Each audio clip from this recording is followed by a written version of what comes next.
tous, j'espère que vous allez bien. Ici Solange Adéchian, cofondatrice de la chaîne Ilera Wellness, biologiste et nutritionniste aussi.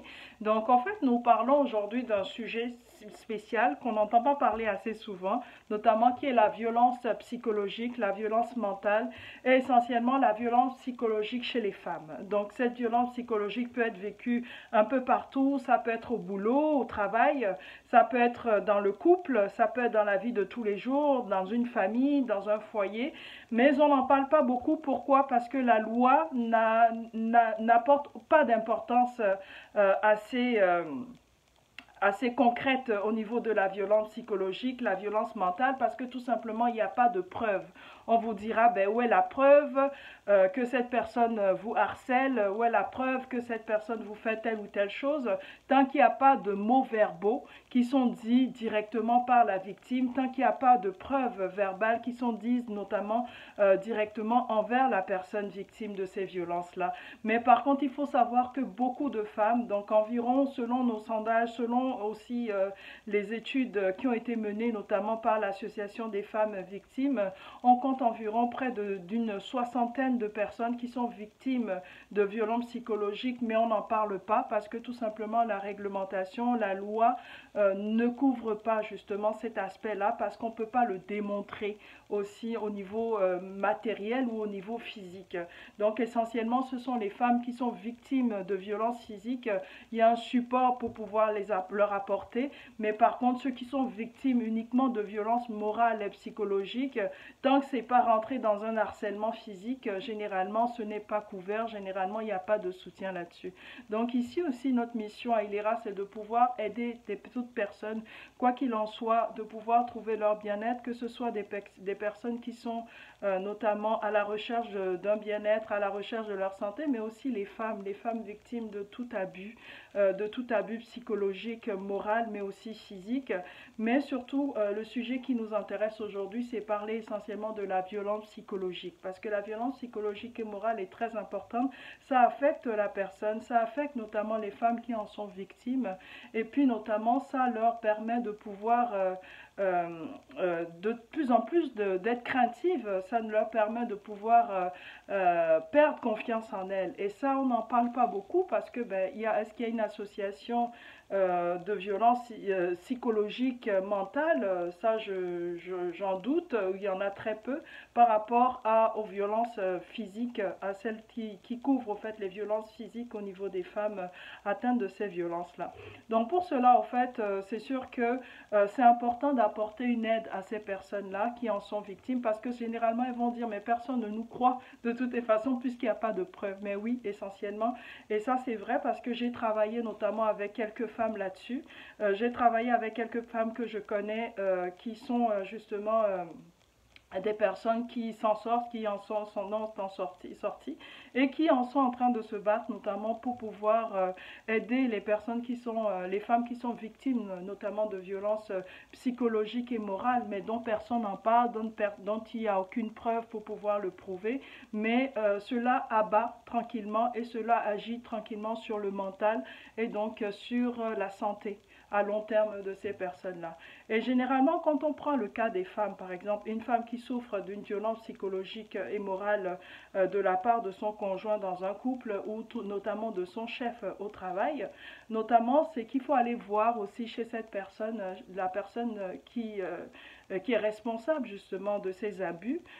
Généralement, ce sont des personnes qui ont eu une enfance très douloureuse, qui ont eu une enfance dont on n'en parle pas, qui sont venues aussi d'issues de familles très décomposées, de familles qui ont eu notamment une mauvaise, si on peut dire, je dirais pas éducation, mais par contre une mauvaise influence ou une mauvaise, notamment un impact, pardon, pour dire les mots plus justes, qui a un impact notamment sur l'éducation de ces personnes-là.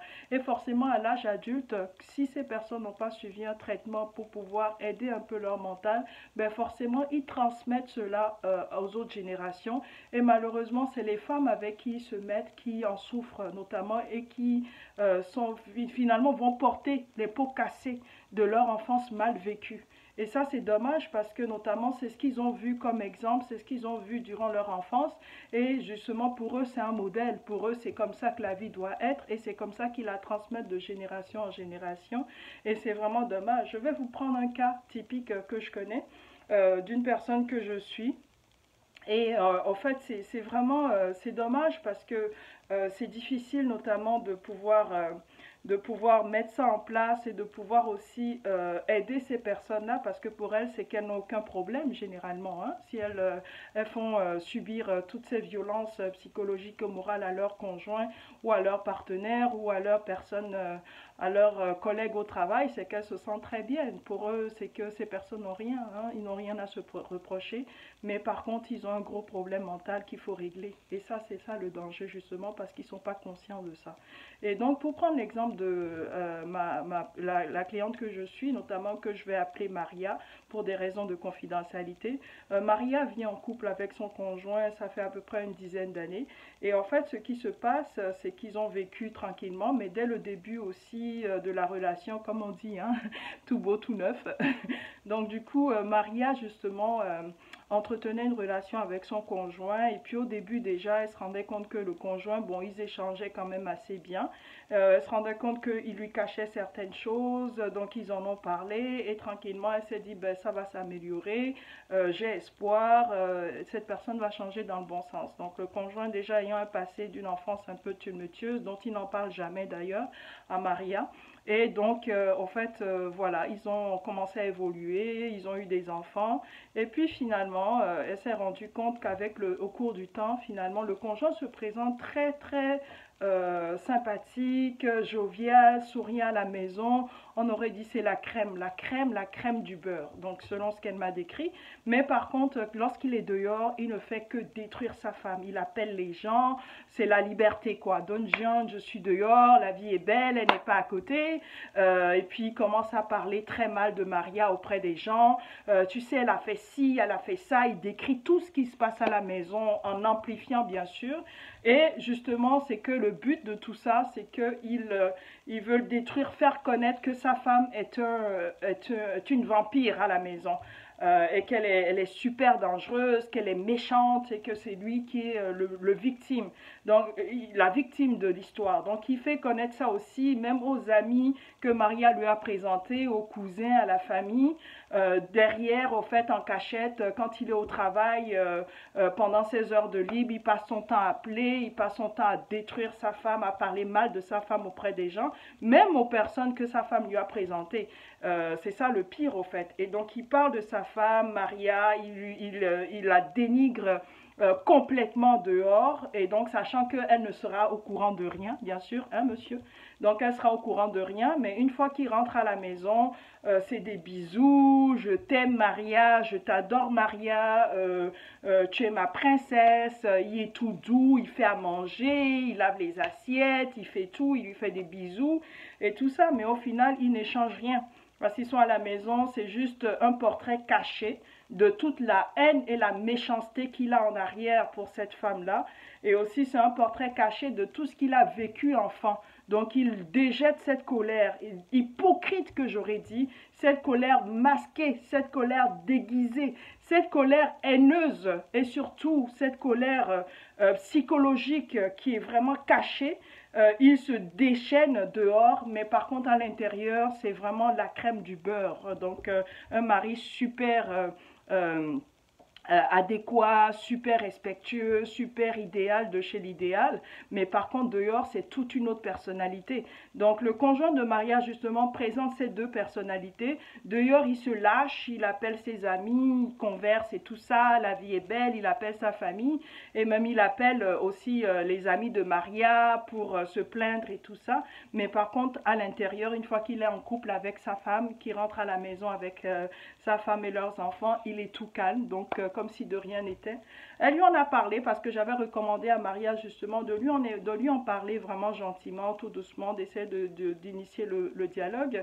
Elle lui en a parlé et puis de ce que j'ai compris qu'il disait, c'est « Ah, je n'ai rien à dire. Moi, je suis quelqu'un de calme, hein, je n'ai rien à dire. Je suis quelqu'un de très, très calme, donc je ne peux pas parler. Je n'ai pas de discussion, j'ai pas de sujet et tout ça. Mais dehors, le monsieur, il a du sujet. Hein. Il a beaucoup de choses à dire, hein, mais pas à l'intérieur. » Donc, du coup, c'est des choses qui affectent aussi psychologiquement le mental des gens. C'est des choses qui affectent aussi le moral des gens. Donc, c'est sûr que ce n'est pas évident, c'est pas facile non plus, mais jouer sur une double personnalité comme ça, c'est pas évident. Parce que dehors, se montrer qu'on est très victime, on est victime au fait, et qu'on est très menacé, mais on a des choses à dire aux autres. Mais par contre, une fois à la maison, avec sa femme, il n'y a rien à dire. Donc là, elle se posait la question, Maria, de savoir qu'est-ce qu'elle est. Est-ce qu'elle est juste une femme à la maison comme décoration, parce que tout le monde a deux femmes, donc il faut montrer à tout le monde que oui, monsieur mari de Maria a aussi une femme à la maison. Et en fait, Maria me dit, ben, finalement, elle se sent comme un objet d'art, donc que son conjoint justement garde à la maison parce que voilà, ça n'échange pas, il n'y a pas de communication entre eux, à part bonjour, bonsoir, bisous, hein, tu es la plus belle du monde entier, mais dehors je te détruis, cocotte. Donc il n'y a plus de discussion, il n'y a même pas de dialogue. Il n'y a même pas de communication du genre est-ce que la journée s'est passée, tu as entendu les infos, comment ça s'est passé, est-ce qu'on peut discuter de ce qui se passe dans la vie en général? Non, c'est bonjour, bonsoir, ça va, allez, bonne nuit les enfants, on va se coucher, et puis la vie continue. Mais messieurs, mon Dieu, réveillez-vous, réveillez-vous, vous êtes dans quel siècle? Est-ce que les femmes, c'est des femmes bonnes à et bonnes à dépenser de l'argent parce qu'elles sont là juste pour vous supporter financièrement et puis elles sont là juste pour ravir vos plaisirs sexuels, excusez-moi du terme ainsi, et puis le reste on n'en parle pas et puis le reste on la détruit à l'extérieur. Ou est-ce qu'une femme au contraire c'est quelqu'un avec qui vous dites non, c'est mon partenaire, avec qui je veux échanger, avec qui je peux parler de tout et de rien, avec qui je veux discuter librement, et non quelqu'un qui soit juste une victime ou bien quelqu'un qui soit juste là pour vous aider financièrement parce que vous n'avez pas les moyens de payer tout au complet, ou quelqu'un pour vous aider uniquement parce que vous n'avez pas les moyens de pouvoir payer la scolarité des enfants ou de n'importe quoi, ou quelqu'un qui est là parce que justement vous avez juste envie de 2 fois par semaine, 3 fois par semaine, parce que la femme est là pour ça. Et l'autre côté, amical, amitié, discussion, ouverture d'esprit, on n'en parle pas. C'est vraiment psychologiquement affectant. Et là, je comprends aussi le point de Maria que je voulais partager avec vous justement là-dessus et savoir que vous n'êtes pas seul. Vous n'êtes pas seul parce que, mesdames, il y en a plein qui en souffrent de cela et ça ne se dit pas. Mais à Ilera Wellness, moi, j'ai fait le choix de dire tout bas ce qu'on pense, de dire tout haut, pardon, ce qu'on pense assez bas. Et c'est important de pouvoir se soutenir et d'aider cette femme et surtout d'aider ces hommes-là qui ne veulent pas reconnaître qu'ils ont un problème aussi. C'est de les aider aussi à pouvoir sortir de leur confort hypocrisé, de leur confort mental psychologiquement dérangé par leur enfance et de pouvoir se dire non, j'ai besoin d'un traitement. Et généralement, ce que les gens disent, tel que le mari de Maria, il n'a pas besoin d'aller voir un coach, un thérapeute pour les aider dans leur couple parce qu'il sait qu'il a un problème, mais il pense que par la nature des choses, il va y arriver tout seul. Mais vous, qu'est-ce que vous en pensez, vous? Et je veux justement attirer cette attention. Le but n'est pas de critiquer les gens, mais le but c'est de dire ouvrez votre mental, ouvrez votre mentalité, ayez une ouverture d'esprit et acceptez l'aide. Acceptez l'aide et aussi acceptez et respectez la femme avec qui vous vivez, respectez celle avec qui vous êtes en foyer parce que c'est pas juste une décoration, c'est pas juste une femme qui est là pour dépenser de l'argent parce qu'elle doit payer le loyer et tout ça pendant que vous dépensez votre argent ailleurs. C'est pas non plus une femme qui est là juste qui est bonne à mais c'est aussi une femme par respect à une personne. Pour moi, en fait, personnellement, être en couple avec quelqu'un, c'est d'abord une amitié, c'est bâtir une relation d'amitié, une relation d'échange. Et si on ne peut pas échanger, pour moi, ça ne vaut pas la peine d'avoir un couple. Et donc, justement, ce que je recommandais à Maria notamment, c'est de pouvoir permettre ce dialogue-là, parce que sans dialogue, il n'y a pas de couple. Et puis, ce n'est pas juste des bonjour, bonsoir, viens, on va soir parce qu'elle a tu as envie de sexe, et tout le reste, ben, on en parle aux amis dehors, et puis j'ai pas de discussion avec elle, ou bien je vais me fuiner dans un livre le soir quand je rentre du travail pour ne pas parler avec elle, pour ne pas avoir de discussion avec elle. Mais monsieur, franchement, réfléchissez, parce que la vie n'est pas que ça. Elle est beaucoup meilleure que ça. Et je vous souhaite à toutes les femmes qui sont victimes de violences psychologiques de pouvoir trouver le soutien que vous voulez. Écrivez-nous à Ilera Wellness, nous avons des supports pour vous apporter. Nous pouvons vous apporter aussi l'expérience vécue aussi, mais surtout, ne détruisez pas votre vie. Et sur ce, je vous souhaite une belle semaine. À bientôt. Ciao, ciao.